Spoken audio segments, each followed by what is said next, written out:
You see, every one of us has faced moments when someone talks down to us, ignores our voice, or undermines our effort, and in that instant our instinct is to fight back to prove our worth. But here's the truth: you never have to prove your value to anyone who's already decided not to see it. Instead, you show it through how you respond, not how you react. The first way to handle disrespect is to stay calm. When someone disrespects you, they often expect a reaction: anger, frustration, or self-doubt. But the moment you choose to remain composed, you take away their power. Staying grounded is not weakness, it's strategy, because the one who stays calm controls the direction of the conversation and often the outcome. When people act without respect, it often reveals their own insecurities, not your shortcomings. So, before you take it personally, pause and observe. Ask yourself, what's happening to them that's making them act this way? This doesn't excuse their behavior, it explains it. And when you can see people with understanding rather than anger, you rise above their emotional level. That's leadership in practice. Boundaries are not walls, they're doors with locks, and you hold the key. If someone repeatedly disrespects you, communicate your limits clearly and calmly. Say, "I'm not okay with being spoken to like that." Or if this continues, "I'll have to step away from this conversation." Boundaries protect your energy and remind others that your self-respect isn't negotiable. Responding to disrespect with more disrespect only multiplies the problem. It's easy to mirror someone's negativity, it's harder, but far more powerful, to model composure. When you stay kind, consistent, and confident, people either rise to your level or remove themselves. And both outcomes work in your favor. Use these experiences to grow, not harden. Disrespect can teach you who belongs in your circle and who doesn't. It can remind you of your values and strengthen your emotional intelligence. Don't let it close your heart, let it sharpen your wisdom. Because the greatest response to disrespect isn't revenge, it's evolution. Respect is often misunderstood as something we must earn through achievements, status, or social validation. Many people treat it like a transaction, as if giving and receiving respect is an exchange based on power or position. But in reality, respect functions more like a mirror than a currency. It reflects what we project. The way we treat others, the way we carry ourselves, and the values we demonstrate through our behavior all determine what is reflected back to us. When people fail to respect you, it doesn't always mean you are unworthy of it. It often means they are incapable of recognizing it. The first step toward handling people who don't respect you is understanding that respect begins within you. Self-respect sets the standard for how others perceive and treat you. When you value yourself, you communicate boundaries without saying a word. Your posture, your tone, and your decisions reflect self-assurance. People naturally respond to that energy, but when you constantly seek respect from others as a form of validation, you give away your power. You allow their approval or disapproval to define your worth. True respect doesn't come from demanding it, it comes from embodying it. Imagine a mirror. When you stand in front of it, it doesn't create your image, it only reflects what's already there. The same is true in relationships, workplaces, and communities. If you carry confidence, integrity, and empathy, that's often what you'll receive back. However, if you approach others with insecurity or defensiveness, that reflection can become distorted. People respond not only to your words, but to your energy and consistency. The mirror of respect is shaped by perception, and perception is shaped by presence. Another critical aspect is understanding the difference between self-respect and ego. Ego seeks to be right. Self-respect seeks to be authentic.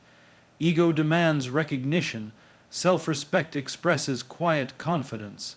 When you operate from ego, disrespect becomes personal. You feel attacked, and your instinct is to retaliate. But when you operate from self-respect, you can discern between a threat and a test of character. You no longer react emotionally to every instance of disrespect because you know who you are. The mirror might show someone's rudeness or ignorance, but it no longer distorts your reflection. Respect as a mirror also teaches us the importance of emotional discipline. The way you respond to disrespect often says more about you than the act itself. When someone dismisses your opinion or speaks harshly, it's easy to reflect their energy back in anger or resentment. But in doing so, you allow their lack of respect to shape your behavior. If you want others to treat you with dignity, you must first act in ways that are worthy of dignity, even when others don't. The mirror principle works both ways. What you project is what eventually returns. In professional settings, this principle becomes even more significant. Leaders who demand respect through authority often face silent resistance. But leaders who model respect, who listen, who empathize, who acknowledge others naturally command it. Their teams mirror that energy, creating a culture of mutual regard. The same holds true in personal relationships. When you set the tone of respect through patience, consistency, and clarity, people who value those traits will mirror them back. Those who don't will gradually remove themselves from your space. Respect also requires self-awareness. You must recognize your own triggers, the moments when you feel dismissed or undervalued, and ask yourself why they affect you so deeply. Sometimes the lack of respect from others touches old wounds or insecurities. In those moments, the mirror shows you something about yourself. Instead of seeing it as an insult, view it as feedback. What part of you still seeks external validation? What boundary haven't you reinforced? Respect, both given and received, begins with understanding your internal landscape. It's also important to acknowledge that not everyone will respect you, no matter how well you behave or how kind you are. This realization isn't meant to make you bitter, it's meant to make you free. You cannot control how others see you, but you can control how you see yourself.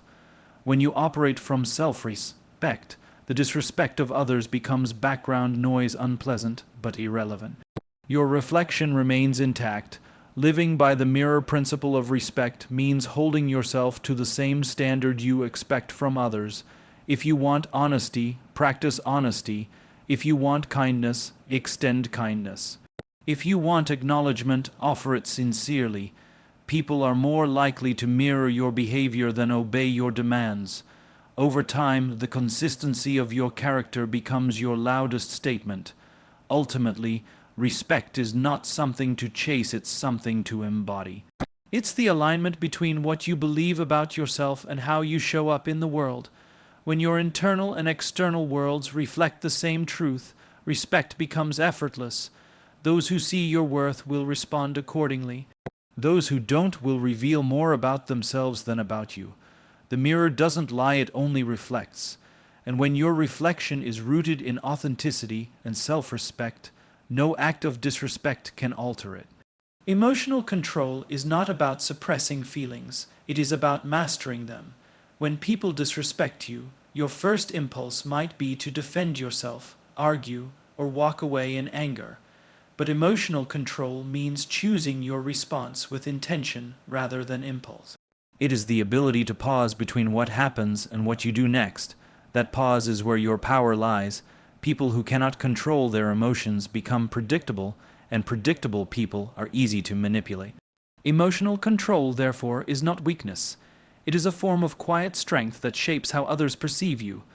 When someone disrespects you, the immediate emotional reaction is often driven by the brain's fight or flight response. Your body releases stress hormones, your heart rate increases, and your mind starts searching for the fastest way to protect your ego. But when you can slow down that reaction, you step into awareness. You stop reacting and start observing. You notice the tone, the context, and the intention behind the other person's behavior. This space between reaction and response allows you to maintain dignity and clarity. Emotional control is the difference between saying something you regret and saying something that earns you respect. In every social or professional setting, the person who can remain composed in emotional situations becomes the one others look to for guidance. When everyone else is panicking, the calm voice becomes the voice of authority. Emotional stability attracts trust because it signals safety. People feel secure around those who do not explode under pressure. This is how influence is built, not by controlling others, but by controlling oneself. Those who lead with emotional control influence outcomes through example, not intimidation. Handling disrespect requires you to see beyond the words spoken. Sometimes people project their frustrations, insecurities, or fear onto others. They disrespect not because they despise you, but because they are struggling internally. If you react emotionally to every slight, you end up mirroring their chaos. But when you choose calm over conflict, you shift the power dynamic. You transform the conversation from emotional tension to rational understanding. This does not mean you tolerate poor behavior. It means you address it with strength and clarity rather than aggression. Emotional control also sharpens communication. When you manage your emotions, you can express your thoughts clearly without hostility. You can say, "I don't appreciate the way you spoke to me," without raising your voice or attacking the other person's character. This approach disarms defensiveness and encourages reflection. People are more likely to reconsider their behavior when they are not being attacked. Emotional control, therefore, is not only a personal skill, it is a social strategy that enhances your ability to resolve conflicts and maintain respect. In leadership, this quality separates managers from true leaders. A manager reacts to problems, a leader responds to them. A manager might raise their voice out of frustration. A leader takes a breath and asks a question. Emotional control communicates confidence. It tells others that you are steady, that you think before you speak, and that your decisions are not driven by mood but by principle. Those who work under emotionally stable leaders often feel inspired to mirror that composure. The environment becomes more cooperative, less tense, and far more productive. Maintaining emotional control also means recognizing when to disengage. Not every battle deserves your energy. Some people thrive on provoking emotional reactions because it validates their behavior.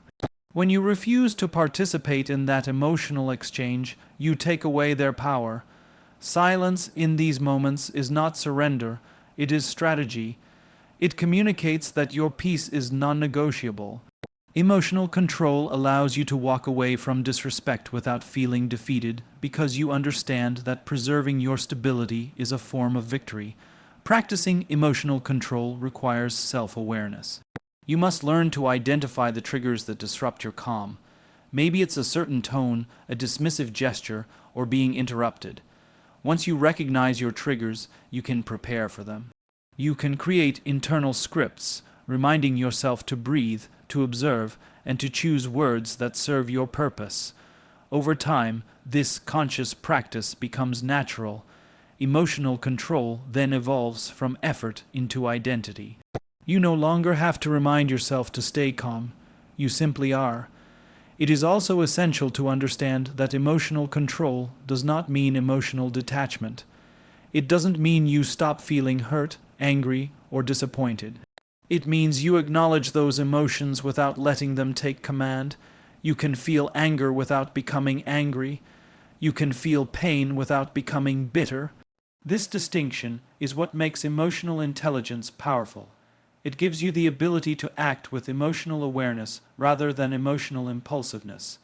In the face of disrespect, emotional control becomes your silent teacher.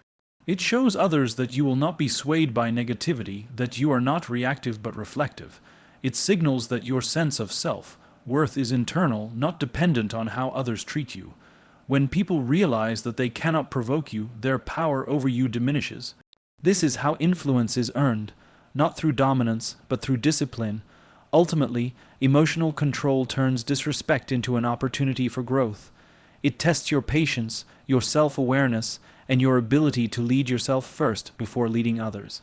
Every time you choose calm over chaos, you reinforce the message that you are in control of your own narrative. And the more consistent you are in that control, the more your influence grows, not through force, but through respect naturally reflected back to you. Boundaries are not walls built to keep people out, they are frameworks that teach others how to treat you. When you set boundaries, you are not rejecting others, you are respecting yourself. A person without boundaries invites confusion, resentment, and imbalance into relationships. But a person who defines their limits clearly communicates their value without needing to explain it.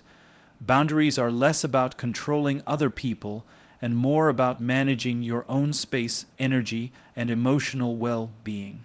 They are not acts of selfishness. They are acts of self-preservation and clarity. Every relationship, whether personal or professional, operates within invisible lines of mutual understanding. When those lines are crossed without consequence, disrespect begins to grow. People test boundaries not necessarily because they are cruel, but because they are uncertain where the limits lie. Your responsibility is to make those limits visible. This does not mean you have to be aggressive or defensive. It means being assertive and consistent. The words "no, that's not okay," or "I'm not comfortable with that," are not signs of confrontation. They are signs of self-respect. Each time you express a boundary, you reinforce the message that your time, energy, and dignity are valuable. Boundaries also protect your mental and emotional balance. When you fail to set them, you allow others to dictate how you feel and how you spend your time. You might find yourself overcommitting, over-explaining, or tolerating behaviors that drain you. This often leads to burnout, frustration, and even resentment toward the very people you are trying to please. But when you begin to set boundaries, you reclaim control over your emotional space. You decide what you allow in and what you keep out. This clarity not only protects your peace, but also strengthens your relationships. People begin to understand what you stand for, and that understanding brings respect. Setting boundaries requires courage, especially if you fear rejection or conflict. Many people avoid drawing lines because they worry it will make them appear rude or unkind. But boundaries are not about pushing people away. They are about creating the conditions for healthier connections. When you express your needs clearly, you make it easier for others to know how to interact with you. Unspoken expectations often lead to disappointment, but communicated boundaries lead to respect. The right people will adjust and appreciate your honesty. The wrong ones will resist and reveal their true intentions. Consistency is essential in maintaining boundaries. It's not enough to set them once. You have to uphold them regularly. The moment you compromise your boundary to keep the peace, you teach others that your limits are flexible. For instance, if you tell someone you need space after being spoken to disrespectfully, but then continue to engage as if nothing happened, the message becomes unclear. Boundaries lose their power when they are not reinforced. Each time you uphold one, you strengthen your self-respect and communicate reliability to yourself and others. In professional environments, boundaries are key to earning respect and maintaining balance. They can be as simple as defining work hours, saying no to unrealistic deadlines, or declining to engage in gossip. People often equate saying yes with being a team player, but the truth is, overextending yourself leads to inefficiency and resentment. The most effective professionals know that saying no strategically allows them to focus their energy on what truly matters. Boundaries at work are not barriers to collaboration. They are structures that support sustained performance and mental clarity. Boundaries also play a vital role in emotional protection. Not everyone deserves access to your emotions, your personal story, or your time. Emotional boundaries help you avoid entanglement in other people's drama and maintain perspective when dealing with disrespect. If someone constantly drains your energy with negativity or criticism, limiting your interactions is not cruelty. It's self-care. You are not responsible for fixing or tolerating everyone's behavior. You are responsible for protecting your emotional health so you can show up authentically in the relationships that truly matter. Communication is at the heart of healthy boundaries. How you communicate a boundary determines whether it builds understanding or tension. Calm, clear statements work best. For example, instead of saying, "You always disrespect me," you can say, "I feel uncomfortable when you speak to me in that tone. I'd appreciate a calmer conversation." This approach focuses on the behavior, not the person. It invites respect rather than resistance. Assertiveness without aggression makes boundaries sustainable, even in difficult relationships. Boundaries also serve as silent teachers. People learn how to treat you based on what you tolerate. If you allow constant interruptions, people will continue interrupting. If you accept being undervalued, others will keep undervaluing you. But when you draw a firm line and stay true to it, you create a natural filter. Those who respect you will remain, and those who don't will distance themselves. Either outcome serves your growth. It is better to have a few relationships built on respect than many built on tolerance. Maintaining boundaries requires self-awareness and emotional discipline. You have to recognize the difference between a healthy boundary and a defensive wall. A boundary says, "This is what I need to stay centered and connected." A wall says, "I'm closing off to avoid pain." Boundaries invite balance. Walls create isolation. The key lies in your intention. When your goal is self-respect and clarity, the energy behind your boundary feels grounded, not rigid. People can sense the difference, and genuine individuals respond positively to it. Every time you set or reinforce a boundary, you remind yourself that your worth does not depend on anyone's approval. You are teaching others how to treat you by demonstrating how you treat yourself.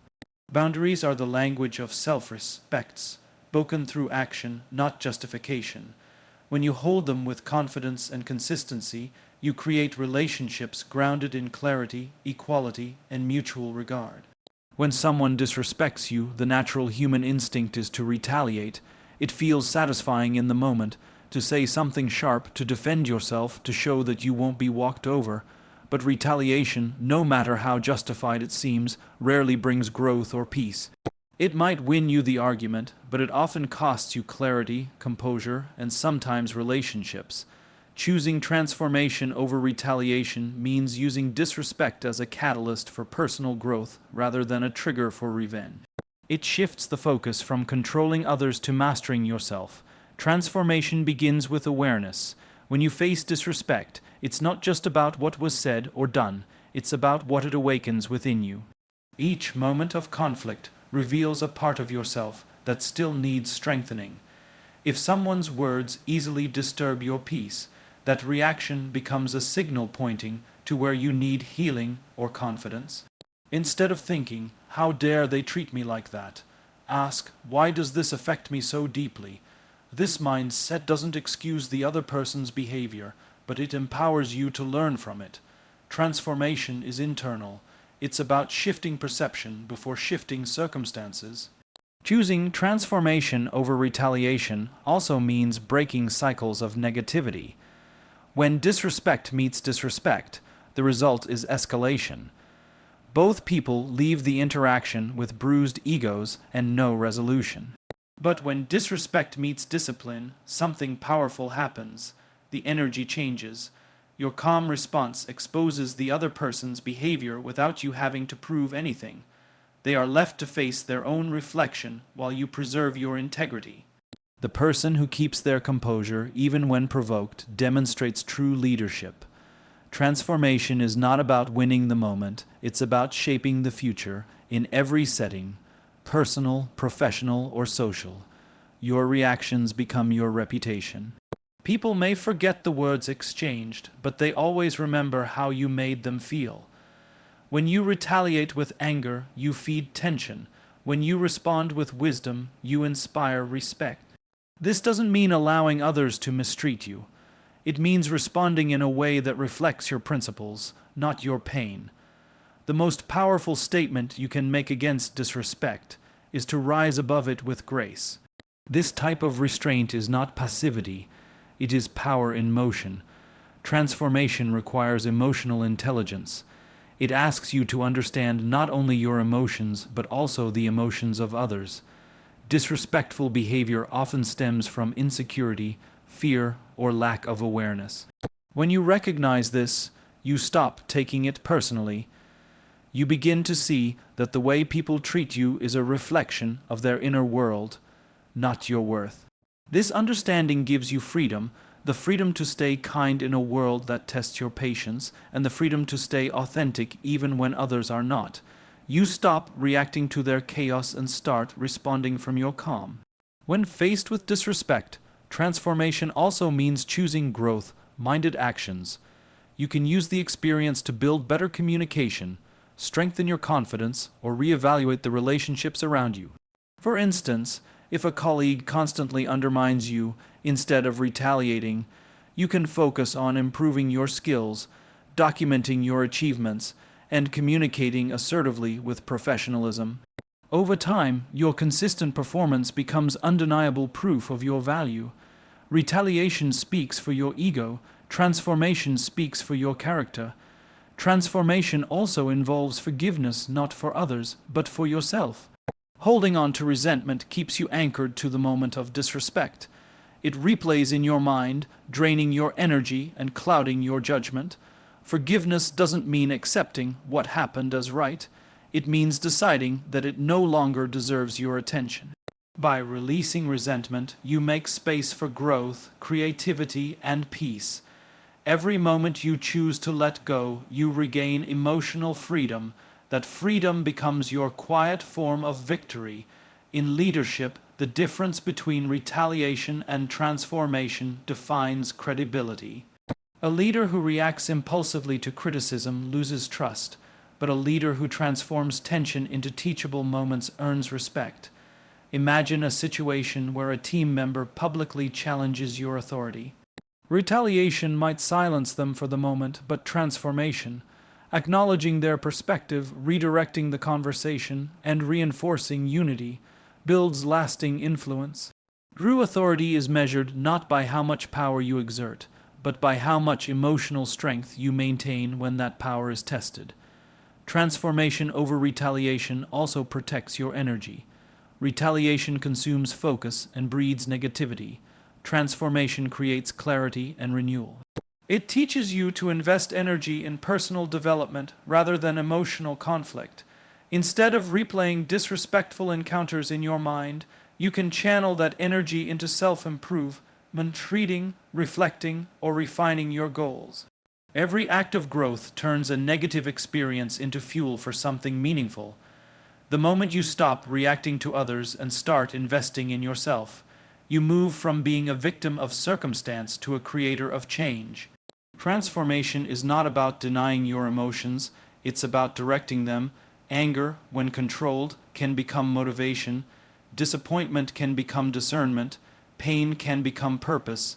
Each emotion, when acknowledged and guided, can transform into a resource for wisdom. The more you practice this, the more unshakable you become. Disrespect no longer defines you, it refines you. When you choose transformation, you also teach by example. Your restraint becomes a silent lesson to others. You show that strength is not in shouting louder, but in standing taller. You demonstrate that respect cannot be demanded through retaliation. It must be modeled through behavior. Over time, even those who once disrespected you may begin to mirror your calmness, not because you forced them to, but because your consistency made chaos uncomfortable. Transformation always influences more deeply than retaliation ever could. Choosing transformation over retaliation is an act of wisdom that turns conflict into clarity. It is a mindset that says, "I will not let your disrespect change who I am." Through this choice, you become not just a responder to circumstances, but an architect of your own character. Every time you choose to transform rather than retaliate, you elevate not only yourself, but also the environment around you. The world may not change immediately, but your energy, your example, and your self-mastery begin the transformation that others will eventually follow.